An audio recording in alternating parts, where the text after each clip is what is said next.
Good morning, wonderful listeners. Sandy here with another Power Pop. I was talking with a friend of mine who was concerned about some of the people he knows who he says are struggling. My good friend is always very positive and finds the good in everything. Even if something throws him a curve, he finds the positive side of it. But he said his friends are just having a difficult time dealing with their lives right now, and he wasn't sure what he could do to support them. In a world that moves faster every day, where stress and responsibilities weigh heavily on your shoulders, and you may wonder, what does it truly mean to be happy? How can you cultivate well-being in your life? It seems like it's time for us to talk about it. First of all, we need to understand happiness. People often misunderstand what happiness is. Some people think it's about things or wealth. It's about the stuff. And they always say, well, if I could just have $1 million, everything would be great. Or if I could just have that big fancy house, my life would be wonderful. Those things might bring joy for a little tiny while, but along with them, obviously, comes challenges and other things that people who are looking for them don't realize until they get them. And they don't often bring happiness. The reality is that true,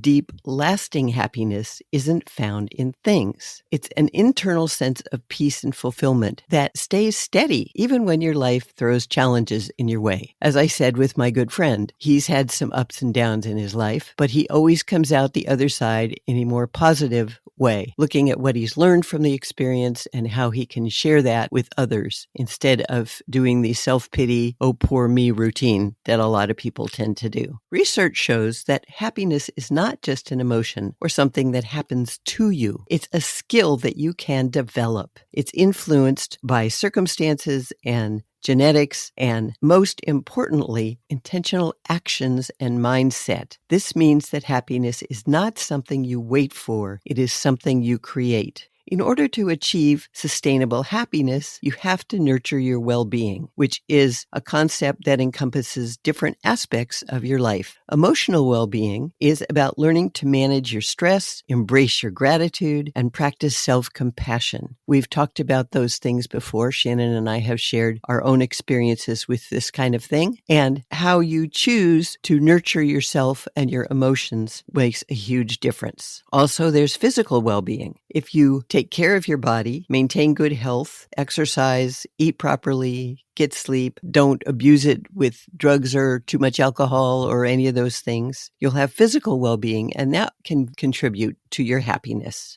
And then there's social well-being, where you build a strong, meaningful relationship with a wide variety of people. Hopefully you have family and friends and a work community or a place you live in where people socialize, support each other, and are there through thick and thin. That is creating social well-being. And then it's also important to have purpose. If your entire purpose is to just make yourself be who you are without looking beyond yourself and focusing on others, that isn't a very deep or meaningful purpose, and it probably will not bring you a lot of fulfillment. If you engage in activities that bring meaning, whether through your work or hobbies or volunteer activities, whatever you do, having purpose and fulfillment in your life will create more well-being. And then, of course, your mindset and perspective. If you develop resilience, a positive outlook, and the ability to find joy in simple moments, that will definitely create well-being. So how do you cultivate happiness and well-being in your everyday life? The first thing to do is start practicing gratitude. Focus on what you have rather than what you don't have. When you shift your mindset like this, it will help you relieve stress and find the joy. I know Shannon and I have talked about this often, and it is a really powerful thing. The next time you feel like you want to go down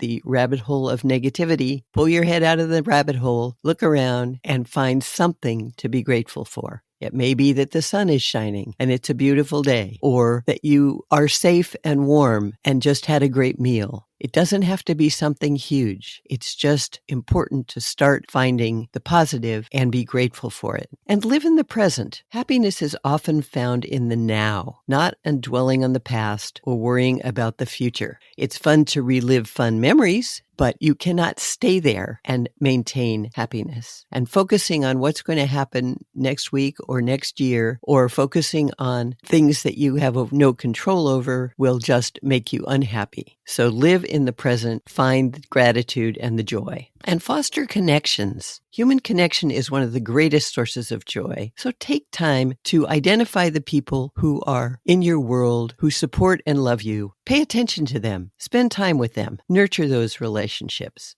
and it will uplift both of you. Also, take care of yourself. Prioritize your health. Make sure you rest. Do whatever you need to take care of your body. And then, if you can, give back. Find ways to help others. It will bring you a profound sense of fulfillment and strengthen your sense of purpose. The bottom line is that happiness and well-being are not destinations, but lifelong journeys. They require intention, effort, and the willingness to cultivate habits that nourish your mind, body, and heart. So today I encourage you to take a step, just one step, toward greater happiness. Choose gratitude, or choose connection, or choose purpose, but do one thing that you haven't done before. Because when you do, you won't just change your own life. You create a ripple effect of joy and positivity that will touch everyone around you. Thank you for taking this podcast journey with us. Shannon and I greatly appreciate you. And until next time, find your power and change your life.